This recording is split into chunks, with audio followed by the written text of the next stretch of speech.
Masu sauraro Assalamu alaikum ga labaran duniya farko muhimman kanunsu. A cikin labaran za ku ji cewa ƙasashen Saudiya da Iran sun yi musayar jakadu bayan tsawon shekaru da tsamin dangantaka.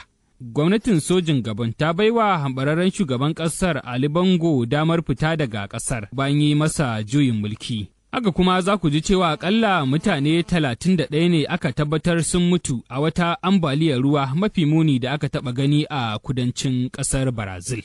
To yanzu kuma ga cikakkun labaran. Jakadan Saudiya ya isa ƙasar daular Musulunci ta Iran yayin da shi ma takwaran shi ya isa birnin Riyadh, lamarin da ya maido da dangantaka tsakanin ƙasashen biyu bayan shafe shekaru 7 da rushewar hulɗa tsakaninsu. Ƙasar Iran mai rinjayen mabiya Shi'a da Saudi Arabia mai rinjayen mabiya Sunni sun amince da maido da hulɗar diflomasiya tsakaninsu da sake buɗe ofishin jakadancin su a ƙasashen juna biyo bayan cimma yarjejeniyar da China ta samar a watan Maris. Dangantaka tsakanin Riyadh da Tehran ta ruguje ne a shekarar 2016 bayan da aka kai hari kan ofishin jakadancin Saudiya da ke ƙasar Iran yayin wata zanga-zangar nuna fushi kan kisan da Riyadh ɗin ta yi wa babban malamin shi'ar nan Nimir al-Nimir.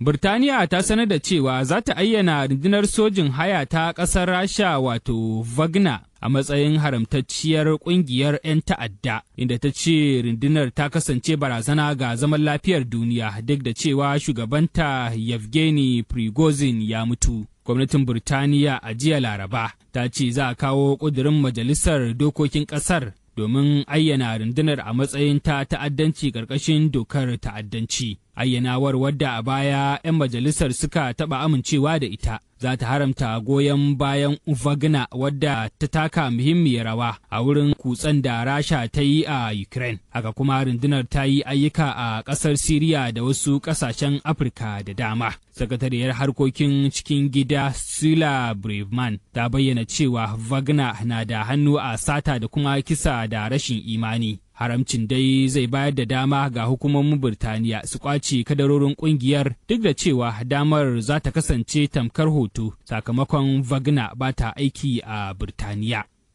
Sojin da ya jagoranci yi wa shugaban Gabon Ali Bongo juyin mulki ya ce hambararren shugaban yana da damar fita daga ƙasar duk lokacin da yake so.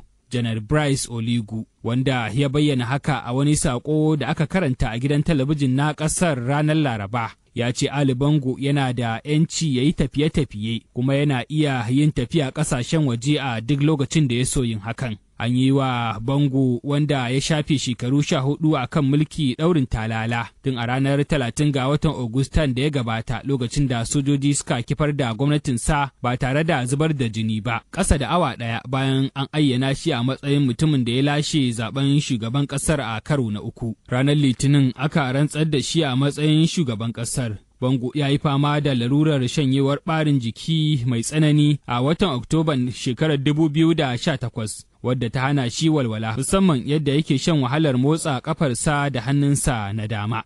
A can ƙasar Congo kuwa matsalolin jin ƙai a gabashin jamhuriyar demokuraɗiyyar Congo wadda yaƙi ya ɗaiɗaita na ƙaruwa matuƙa a watanni 18 da suka gabata, inda aƙalla mutum miliyan 18 suke buƙatar agajin gaggawa kamar yadda wata babbar jami'ar Majalisar Ɗinkin Duniya ta bayyana. Edim Wasonu, daraktar jin ƙai ta Majalisar Ɗinkin Duniya wadda bata jima da dawowa daga Congo ba, tare da wasu daraktoci na bayar da agajin gaggawa na Majalisar Ɗinkin Duniya da sauran ƙungiyoyi, ta bayyana cewa irin abubuwan da suka ji kuma suka gani lamari ne mai ban mamaki kuma mai ban tsoro da damuwa. Ta ce yara mata na matuƙar fuskantar barazanar cin zarafi ta hanyar lalata musamman a larduna 3 na ƙasar. Wasonu ta bayyana cewa yadda lamarin yake a arewaci da kudancin lardunan Kivu da kuma lardin Ituru a gaskiya shine lamari mafi muni da muka taɓa gani, kuma hakan na faruwa ne a ƙasar da ke da sama da mutum miliyan 26 da suke cikin yunwa da kuma buƙatar abinci. Wasonu ta shaidawa taron manema labarai cewa ta'addanci wanda ya danganci jini na ƙara yaduwa fiye da tsammani, inda sama da mutum 35,000 waɗanda suka tsira suke neman magani bayan an far musu a cikin watanni 6 na shekarar 2023 a larduna 3. Shugaban ƙasar Masar Abdul Fattah al-Sisi ya ce za a ɗauki matakan da za su taimaka wajen rage yawan haihuwa da iyalai ke yi a sassan ƙasar. A fayyace dai ƙasar za ta yi koyi da irin matakan da ƙasar China ta ɗauka na rage yawan haihuwa. Shugaban na Masar ya ce suna buƙatar haihuwa aƙalla yara 400,000 a shekara, yayin da ƙasar ke da yawan al'umma miliyan 500. Ta fitar da rahoton cewa yara miliyan 2,200,000 aka haifa a shekarar 2022 kaɗai. Al-Sisi na wannan jawabi ne bayan ministan lafiya da kula da yawan jama'a na ƙasar Khalid Abdulgafar ya shaidawa wani taron manema labarai cewa haihuwar ‘ya'ya ɗaiɗai yake da samun cikakken ‘yanci. Sai dai shugaban na Masar ya ce bai amince da wannan furici ba, yana mai cewa idan har aka baiwa al'umma damar haihuwa barkatai, to kuwa gwamnati ce za ta ji a jikinta. Ƙasar China ce dai kaɗai ta fara samar da dokar takaita haihuwa zuwa yaro ɗaya tilo ga ma'aurata a duniya a shekarar 1968, sai dai a shekarar 2015 ne gwamnatin Beijing ta sassauta, inda aka ba wa ma'aurata damar haihuwar yara guda biyu. Abdul Fattah al-Sisi ya buga misali da ƙasar ta China, yana mai cewa ta wannan tsari ne ta shawo kan matsalar haihuwa barkatai, kuma ta yi hakan ne domin kaucewa taɓarɓarewar lamura yayin da tattalin arzikinta ya shiga wani hali.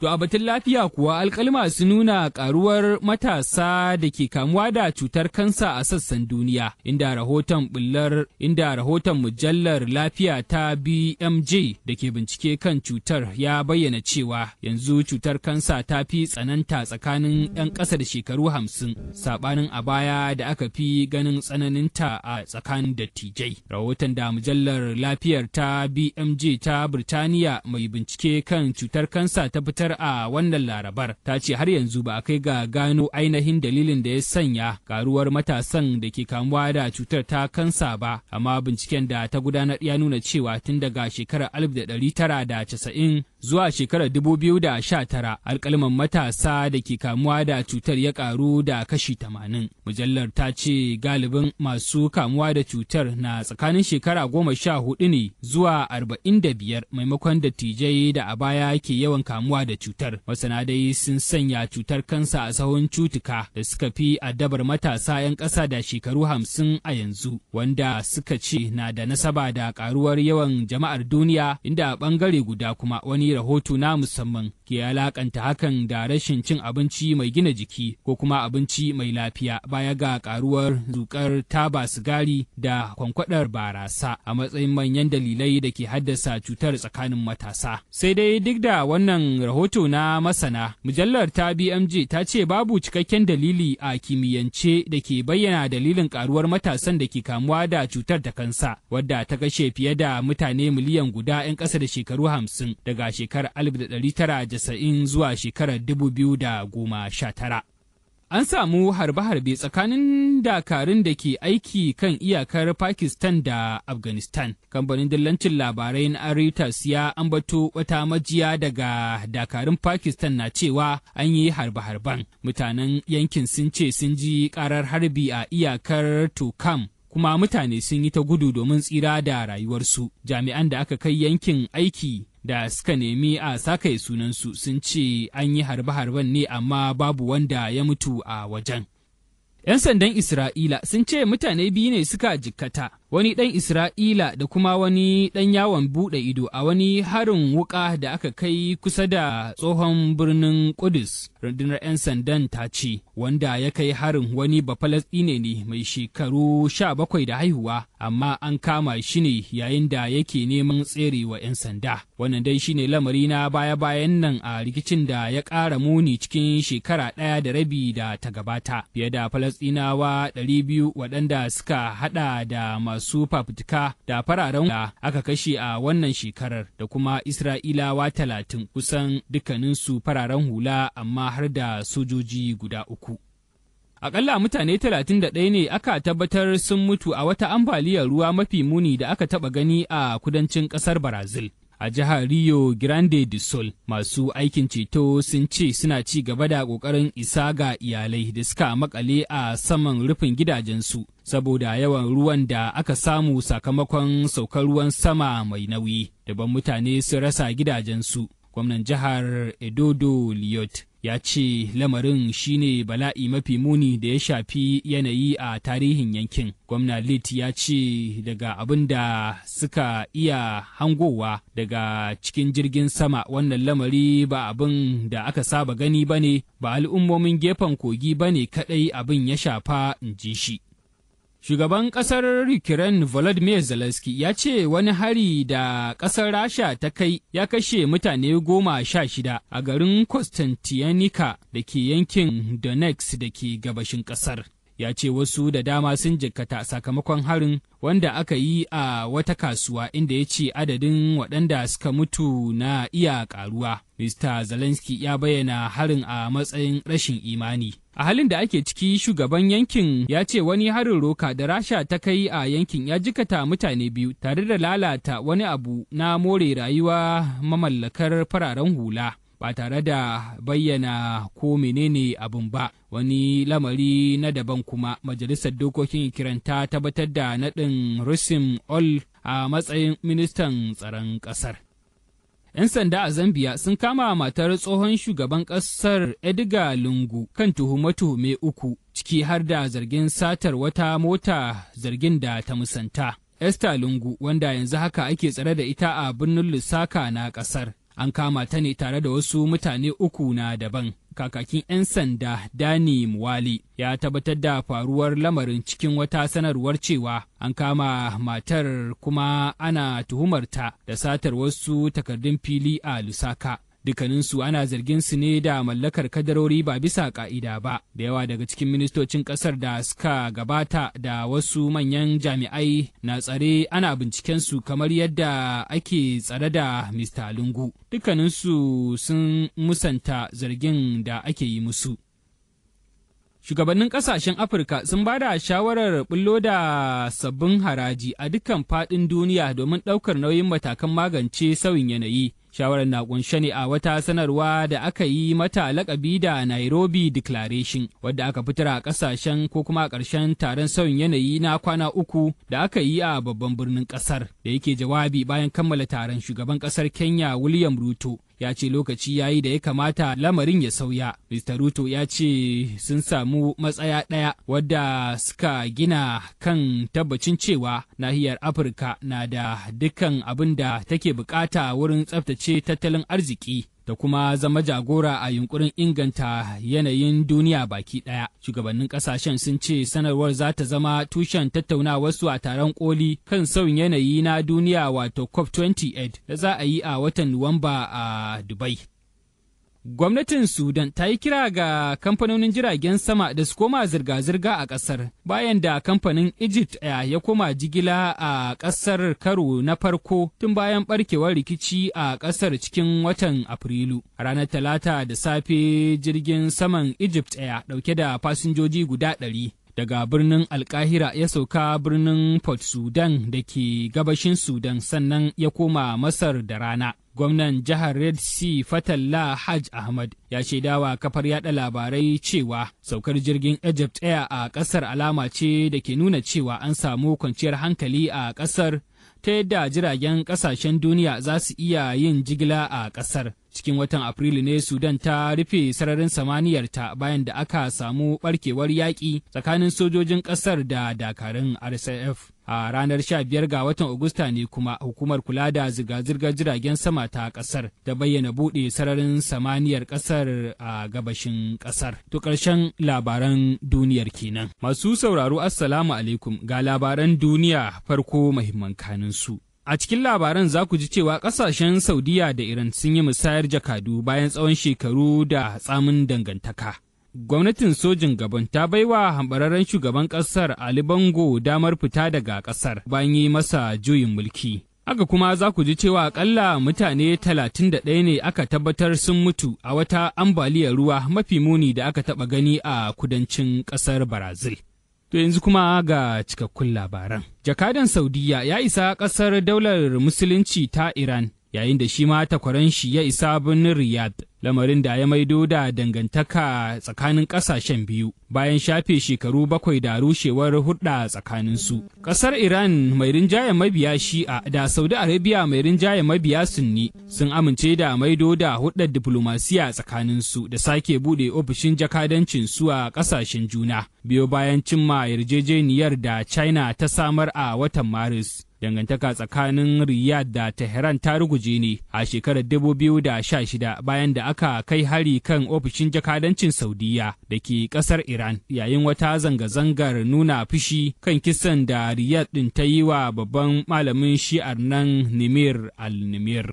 Birtaniya ta sanar da cewa za ta ayyana rundunar sojin haya ta ƙasar Rasha wato Wagner a matsayin haramtacciyar ƙungiyar 'yan ta'adda, inda ta ce rundunar ta kasance barazana ga zaman lafiyar duniya duk da cewa shugabanta Yevgeny Prigozhin ya mutu. Gwamnatin Birtaniya a jiya Laraba ta ce za a kawo ƙudurin majalisar dokokin ƙasar domin ayyana rundunar a matsayin ta ta'addanci ƙarƙashin dokar ta'addanci. Ayyanawar wadda a baya 'yan majalisar suka taɓa amincewa da ita za ta haramta goyon bayan Wagner wadda ta taka muhimmiyar rawa a wurin kutsen da Rasha ta yi a Ukraine. Haka kuma rundunar ta yi ayyuka a ƙasar Siriya da wasu ƙasashen Afirka da dama. Sakatariyar harkokin cikin gida Sula Braverman ta bayyana cewa Wagner na da hannu a sata da kuma kisa da rashin imani. Haramcin dai zai bayar da dama ga hukumomin Birtaniya su kwace kadarorin kungiyar duk da cewa damar za ta kasance tamkar hoto sakamakon Wagner ba ta aiki a Birtaniya. Sojin da ya jagoranci yi wa shugaban Gabon Ali Bongo juyin mulki ya ce hambararren shugaban yana da damar fita daga ƙasar duk lokacin da yake so.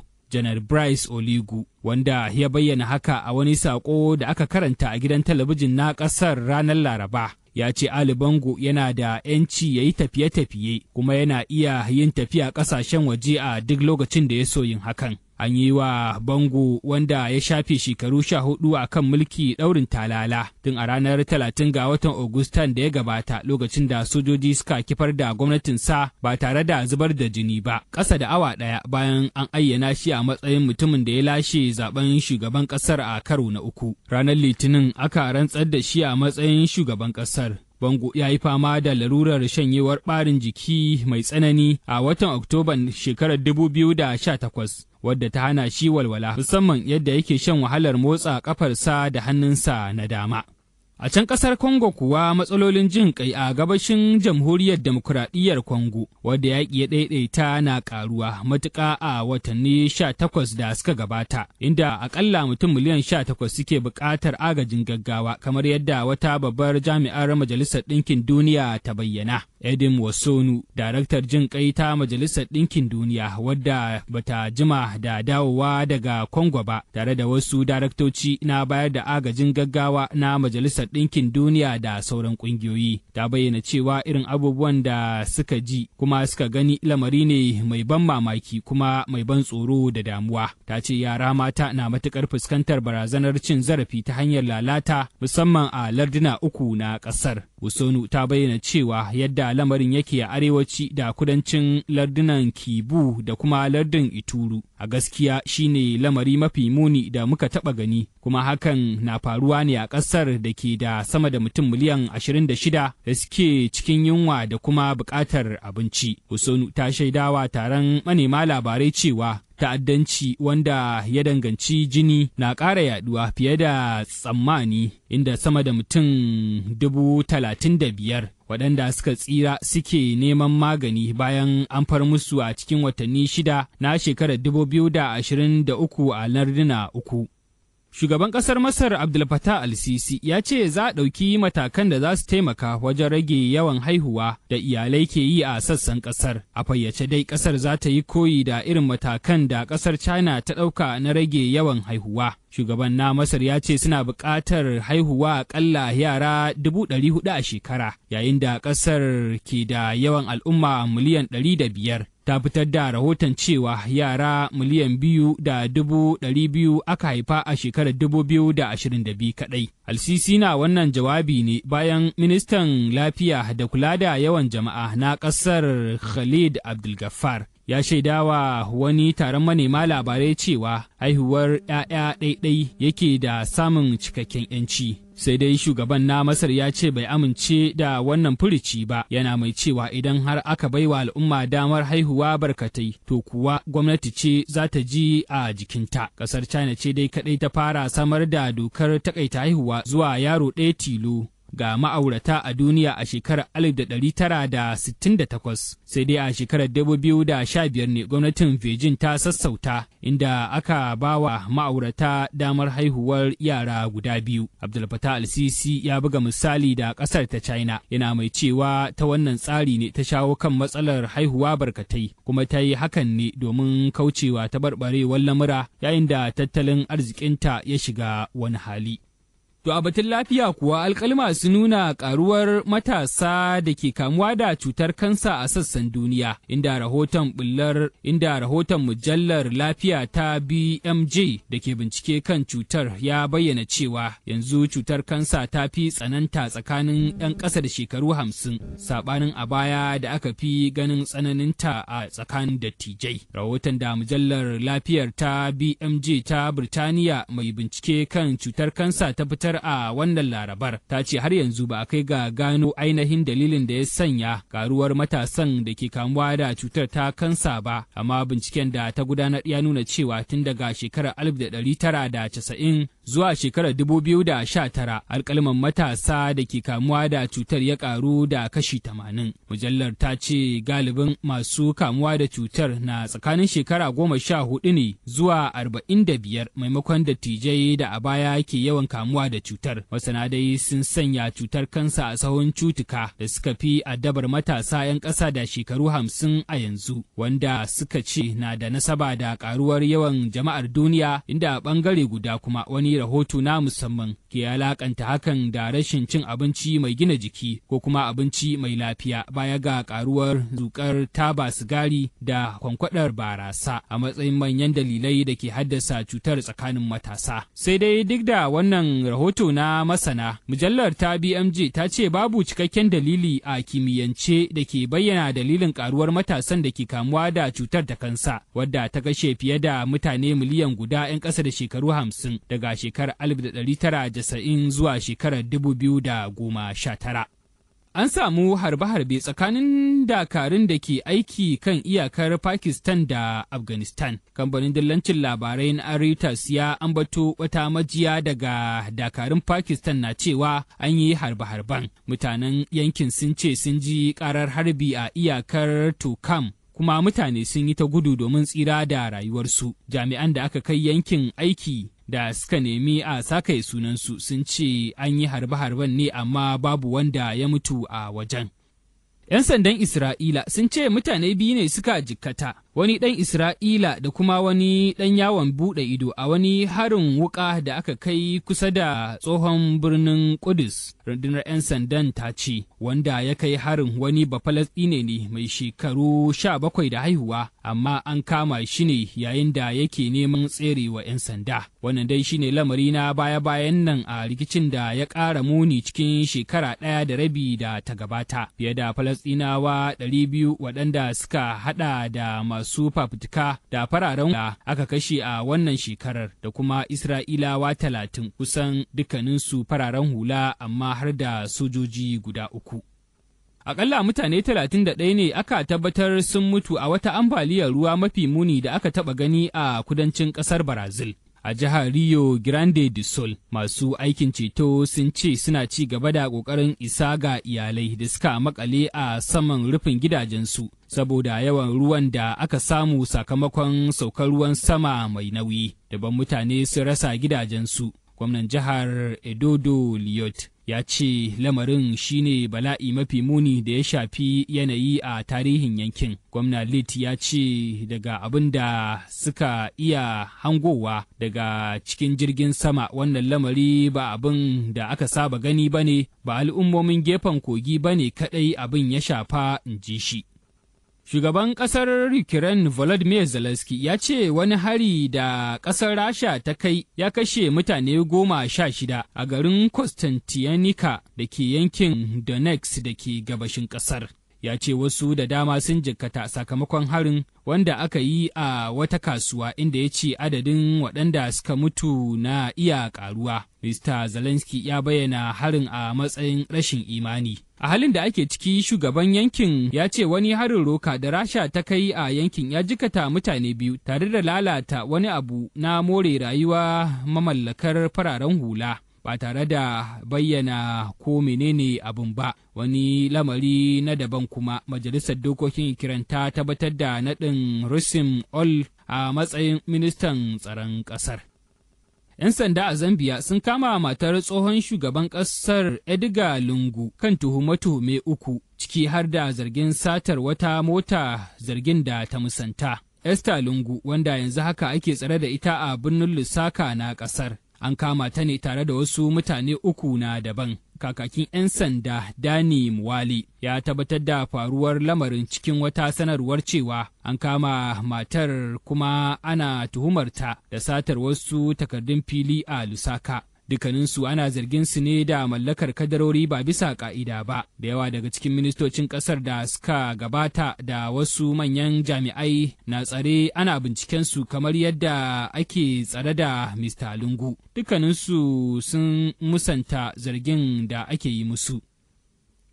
Shugabannin ƙasashen Afirka sun ba da shawarar bullo da sabbin haraji a dukkan faɗin duniya domin ɗaukar nauyin matakan magance sauyin yanayi. Shawarar na kunshe ne a wata sanarwa da aka yi mata lakabi da Nairobi Declaration, wadda aka fitar a ƙasashen ko kuma a ƙarshen taron sauyin yanayi na kwana 3 da aka yi a babban birnin ƙasar. Da yake jawabi bayan kammala taron, shugaban ƙasar Kenya William Ruto ya ce lokaci ya yi da ya kamata lamarin ya sauya. Mr. Ruto ya ce sun samu matsaya ɗaya wadda suka gina kan tabbacin cewa nahiyar Afirka na da dukkan abin da take bukata wurin tsaftace tattalin arziki da kuma zama jagora a yunkurin inganta yanayin duniya baki ɗaya. Shugabannin ƙasashen sun ce sanarwar za ta zama tushen tattaunawarsu a taron koli kan sauyin yanayi na duniya wato COP28 da za a yi a watan Nuwamba a Dubai. Gwamnatin Sudan ta yi kira ga kamfanonin jiragen sama da su koma zirga-zirga a ƙasar bayan da kamfanin Egypt Air ya koma jigila a ƙasar karo na farko tun bayan ɓarkewar rikici a ƙasar cikin watan Afrilu. A ranar Talata da safe, jirgin saman Egypt Air ɗauke da fasinjoji guda 100 daga birnin Alkahira ya sauka birnin Port Sudan da ke gabashin Sudan, sannan ya koma Masar da rana. Gwamnan jihar Red Sea Fatallah Hajj Ahmad ya shaidawa kafar yada labarai cewa saukar jirgin Egypt Air a ƙasar alama ce da ke nuna cewa an samu kwanciyar hankali a ƙasar, ta yadda jiragen ƙasashen duniya za su iya yin jigila a ƙasar. Cikin watan Afrilu ne Sudan ta rufe sararin samaniyarta bayan da aka samu ɓarkewar yaƙi tsakanin sojojin ƙasar da dakarun RSF. A ranar 15 ga watan Agusta ne kuma hukumar kula da zirga-zirgar jiragen sama ta ƙasar ta bayyana buɗe sararin samaniyar ƙasar a gabashin ƙasar. To ƙarshen labaran duniyar kenan.